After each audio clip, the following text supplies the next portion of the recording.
نظم مفلسی حصہ 4۔ اب تک ہم نے دیکھا مفلسی کے تعلق سے نذیر اکبر آبادی کے خیالات کو۔ آگے دیکھتے ہیں۔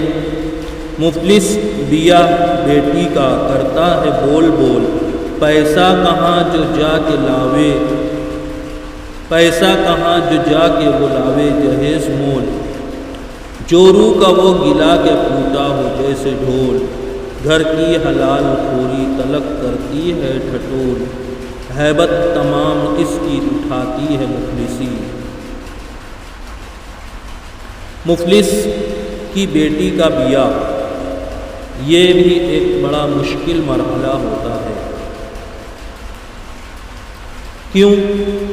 کیونکہ آج کل جو رشتے ہوتے ہیں وہ مال و دولت کو دیکھ کر کے کیے جاتے ہیں۔ اکثر رشتے مال و دولت کی بنیاد پر ہی ہوتے ہیں۔ دوسرا، عہدہ یا ڈگری دیکھی جاتی ہے۔ اگر مفلس کی بیٹی رنگ روپ کی نہیں ہے تو پھر اس کا بیاہ کرنے میں، اس کے ہاتھ پیلے کرنے میں اسے دانتوں تلے پسینہ آ جاتا ہے۔ اگر خوبصورت ہو تو پھر کسی نہ کسی صورت میں اس کا رشتہ ہونے کا امکان باقی رہتا ہے۔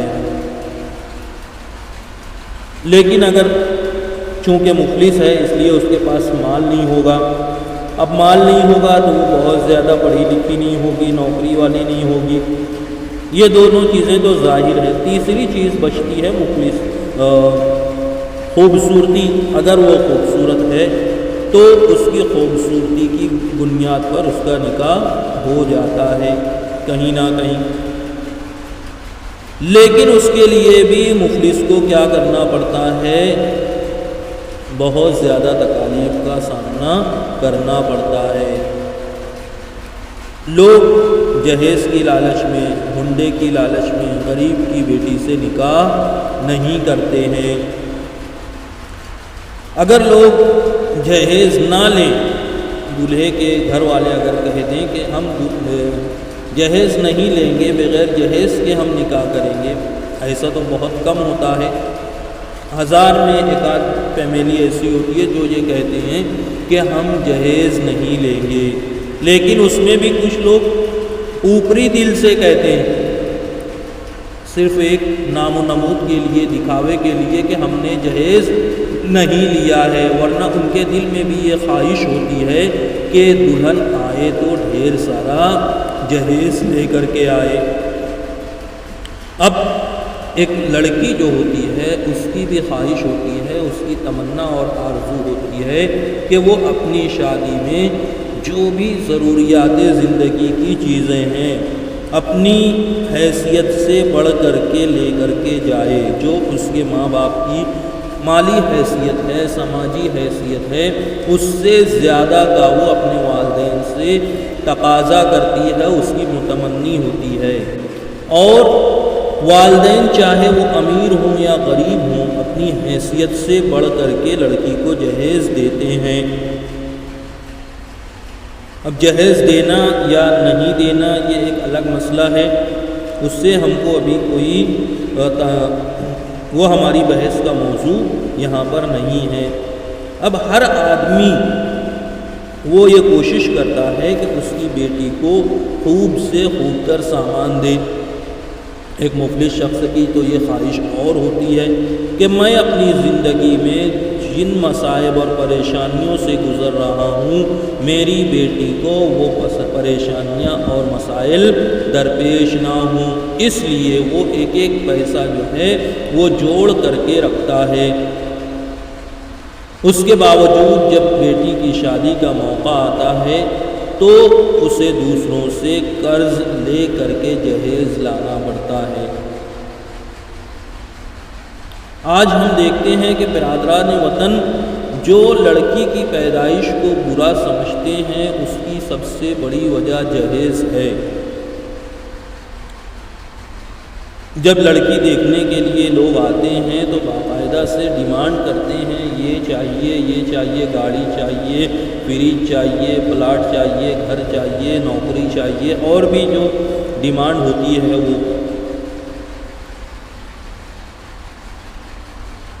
وہ اس کی نقل میں ہمارے اپنے سماج اور سوسائٹی میں بھی یہ چیز در آئی ہے۔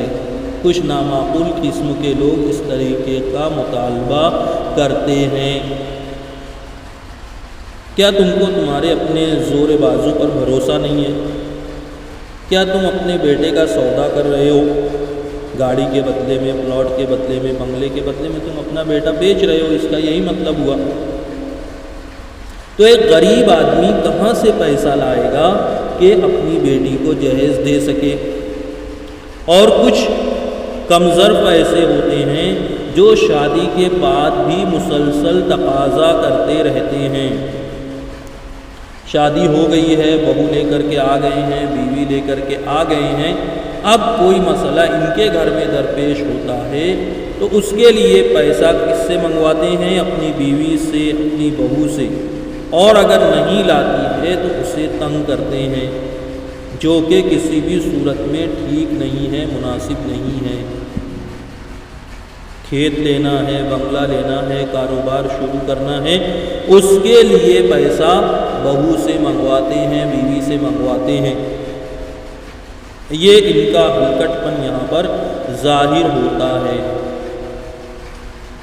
وہ بیچاری ایک مرتبہ لاتی ہے، 2 مرتبہ لاتی ہے، اور پھر ان کے منہ میں خون لگ جاتا ہے، یعنی ان کو یہ مانگنے کی عادت پڑ جاتی ہے۔ پھر جہاں کہیں ضرورت پیش آئی یا بلا ضرورت بھی جو ہے یہ بہو کو روانہ کرتے ہیں اس کے میکے میں، اور وہ بیچاری جاتی ہے، اور پھر بیوی بیٹی کو آتا دیکھ کر کے والدین کے چہرے کی رونق اڑ جاتی ہے، ان کے چہرے پک ہو جاتے ہیں کہ ضرور کوئی نہ کوئی اس کو تکلیف ہے، پریشانی ہے، اس کے سسرال والوں نے اسے دوبارہ سے پیسے کے لیے بھیجا ہے، اور باپ یا والدین اپنا پیٹ کاٹ کر کے قرض لے کر کے اپنی زمین جائیداد کو گروی رکھ کر کے فروخت کر کے ان کی ضرورت کو، بیٹی کی جو ڈیمانڈ ہوتی ہے اس کو پورا کرنے کی کوشش کرتے ہیں۔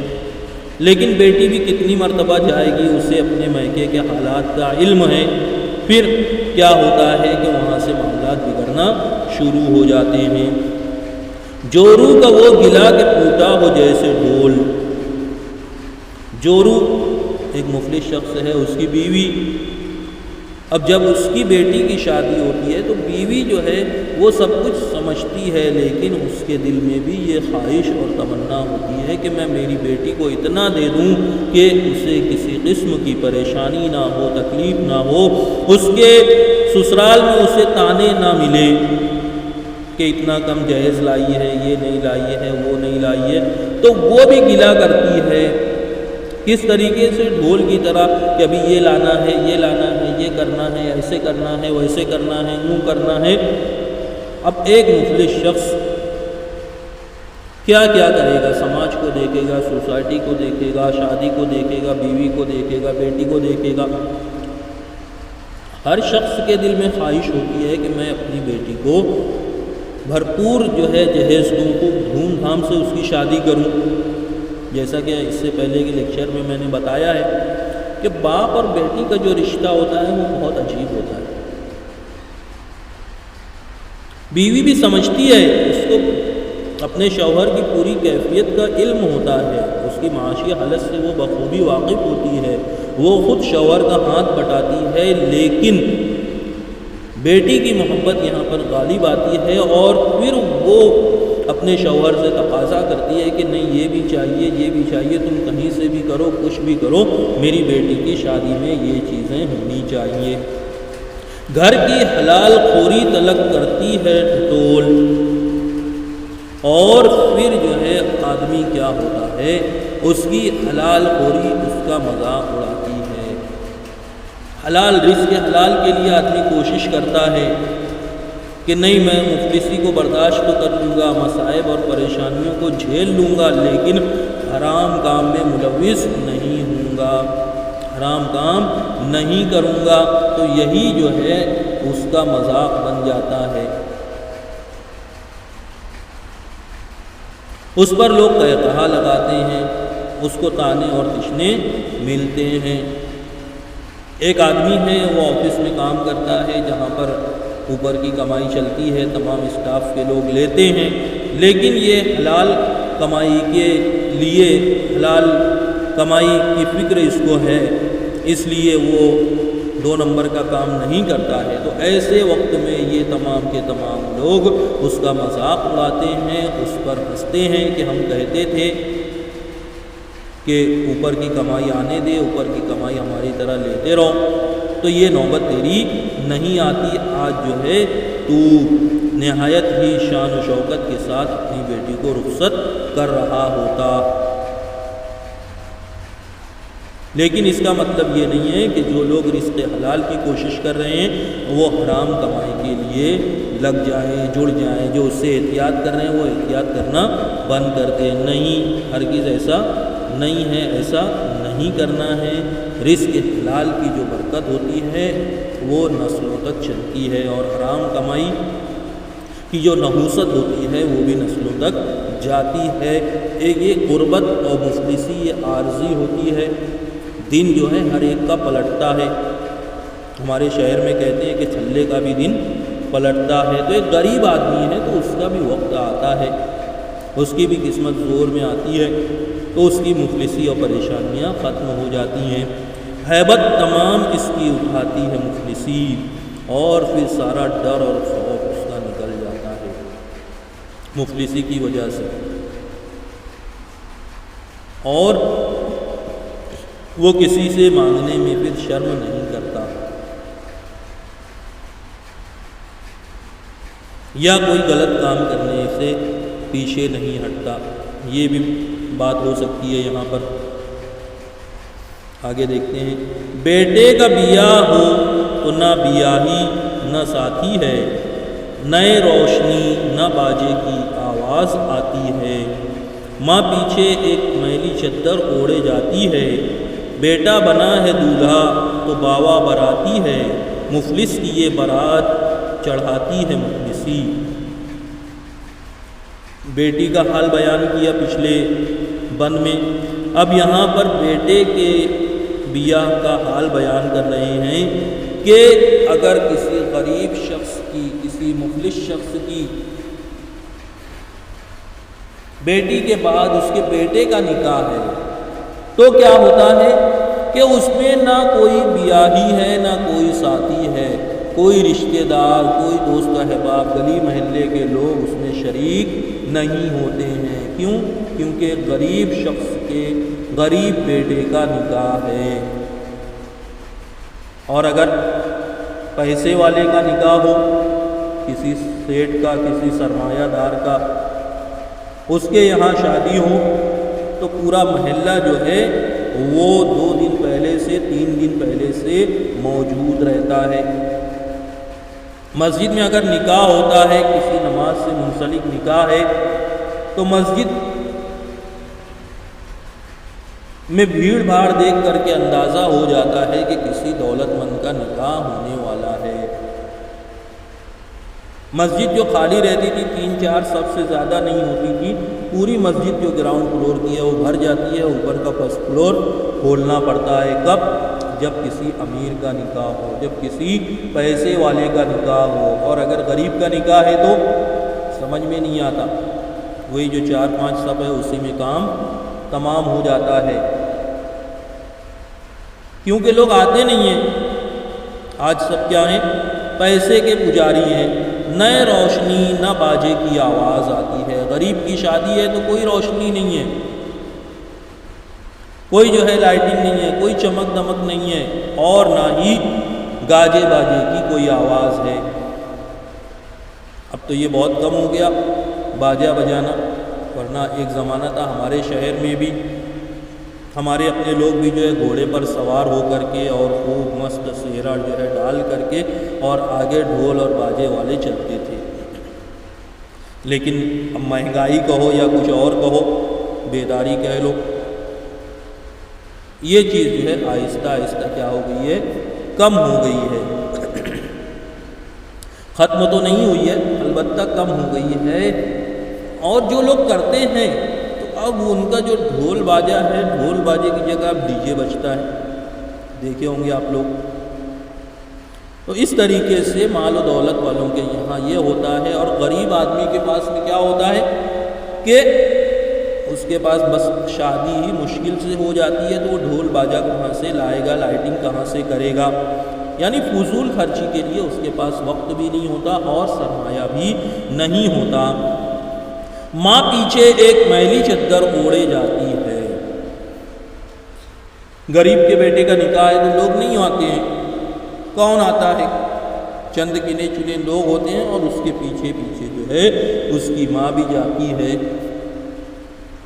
دولہے کی جو غریب دولہا ہے چادر اوڑھ کر کے وہ بھی بیچاری اپنے بیٹے کی نکاح میں، اس کی بارات میں جاتی ہے۔ اس وقت رہا ہوگا عورتوں کے جانے کا، غیر مسلموں میں ہے یہ چیز ابھی بھی، بارات ہوتی ہے اس میں آگے مرد ہوتے ہیں اور مرد ناچتے ہوئے چلتے ہیں، اس کے پیچھے عورتوں کا مجمع ہوتا ہے اور عورتیں بھی جو ہے ناچتی ہوئی جاتی ہیں۔ تو یہ طریقہ اس وقت بھی رہا ہوگا کچھ، اسی کو یہاں پر نذیر اکبر آبادی بیان کر رہے ہیں۔ تو غریبوں میں مرد بھی نہیں ہوتے اور عورتیں بھی نہیں ہوتی، اس کی ماں بیچاری اکیلے چادر اوڑھ کر کے بارات کے پیچھے پیچھے چلتی رہتی ہے۔ بیٹا بنا ہے دولہا تو باوا باراتی ہے۔ اور کون ہوتا ہے بارات میں؟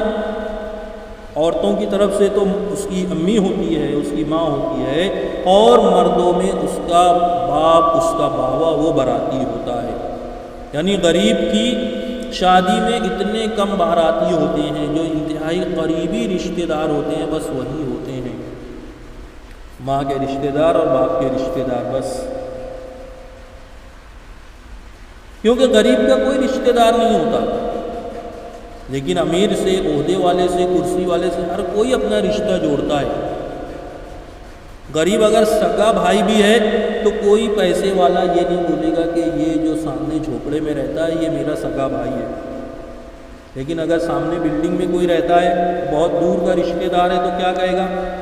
یہ میری خالہ کے، ماموں کے، پھپھو کے بھائی کا لڑکا ہے، میرا بھائی ہے۔ بات سمجھ میں آ رہی؟ اگر پیسے والا ہے، عہدے والا ہے، کرسی والا ہے تو، اور اگر غریب ہے تو اپنے سگے بھائی کو بھی نہیں پہچانتا ہے۔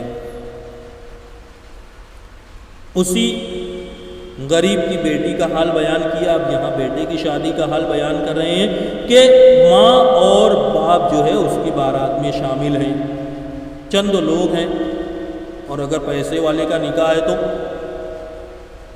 ہزاروں کا مجمع ہو جاتا ہے، سینکڑوں لوگ آ جاتے ہیں۔ مفلس کی یہ بارات چڑھاتی ہے مفلسی، اس طریقے سے مفلس کی بارات نکلتی ہے، ایک غریب شخص کی بارات نکلتی ہے۔ ہر شخص کی یہ خواہش ہوتی ہے کہ وہ انتہائی دھوم دھام سے، شان و شوکت کے ساتھ اپنے بچوں کا نکاح کرے، ان کے ہاتھ پیلے کرے اور چاند سی بہو لائے، لیکن مفلسی جو ہے ان کے سارے ارمانوں پر پانی پھیر دیتی ہے۔ اگلے لیکچر میں انشاءاللہ ہم لوگ اس نظم کا اگلا بند دیکھیں گے۔ بہت شکریہ۔